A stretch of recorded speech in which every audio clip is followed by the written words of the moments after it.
This video goes over what Court Assistance Office forms are and how you can use them to represent yourself. The Court Assistance Office was designed through the Supreme Court of Idaho in an effort to make the courts more accessible to people without having to hire an attorney. By using these forms, you will be representing yourself in court. Sometimes cases are complicated, and instructions in the forms are not a substitute for legal advice. The laws and court rules are complex, and following these instructions will not guarantee you a favorable result. You may need to consult with an attorney in order to move forward with your case.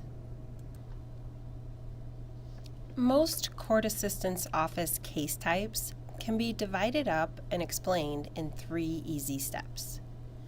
Step 1 is filing a petition. Step 2 is serving the other party with a copy of what you filed.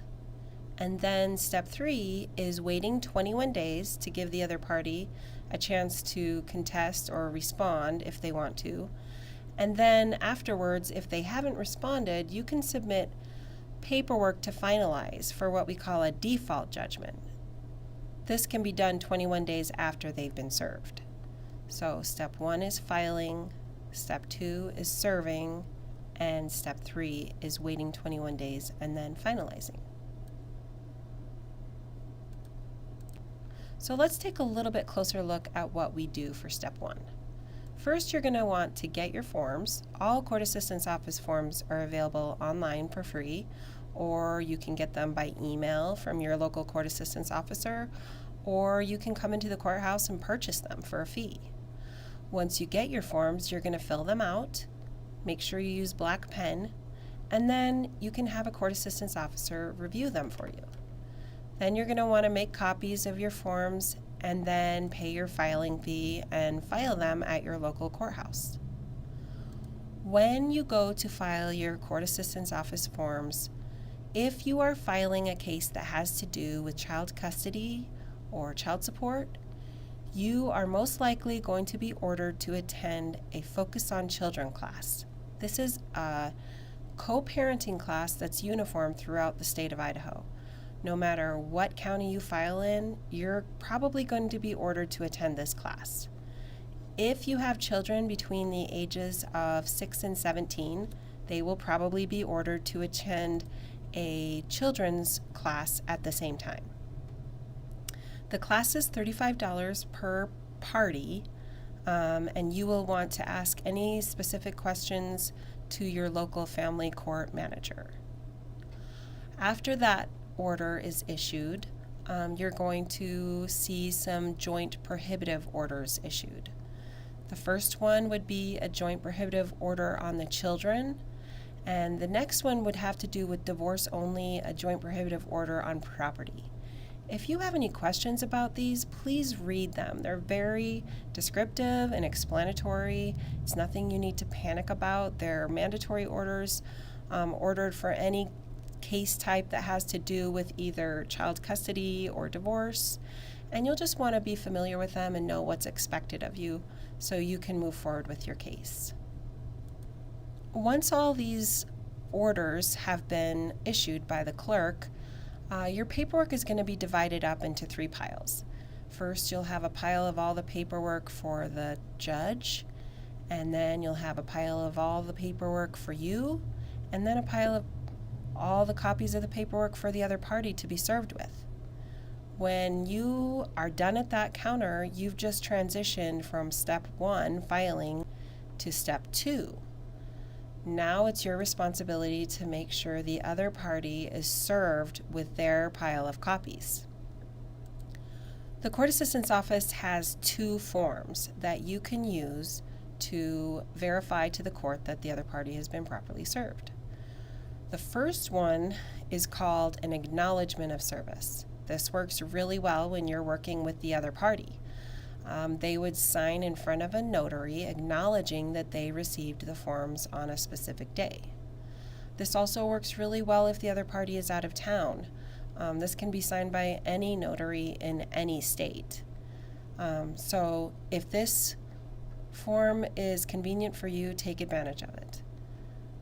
If you are not working with the other party and it would be more convenient to have somebody else serve them, you can use the affidavit of service. This would be used by having somebody 18 or older who is not a party to the case, an uninterested party, serve the other party with a copy of the paperwork and then sign the affidavit certifying that the other party was properly served. This does not need to be notarized. You also have the option of hiring your local sheriff to serve the paperwork for a fee, or a lot of times there are professional process servers that will serve your paperwork for a fee. If you do not know where the other party is, there is also an option for you to complete service by publication. This would be done by receiving first permission through the courts to accomplish service by publishing a notice in the newspaper. This is going to take more time and cost more money, but if this is the only way you can move forward with your case, it's absolutely available to you. Once we know what day the other party was served, your 21-day waiting period begins the day after. During this time, you can be preparing all your Step 3 paperwork for a default judgment. Please fill out the paperwork and have it reviewed by your local court assistance officer, and prepare to submit the paperwork to get a default judgment if the other party has not responded within the 21 days. Now let's talk for just a second about what happens if the other party does file a response in your case. The first thing that you should do is don't get upset and do not panic. It is absolutely the other party's right to file a response in a case, just like it is absolutely your right to file a petition.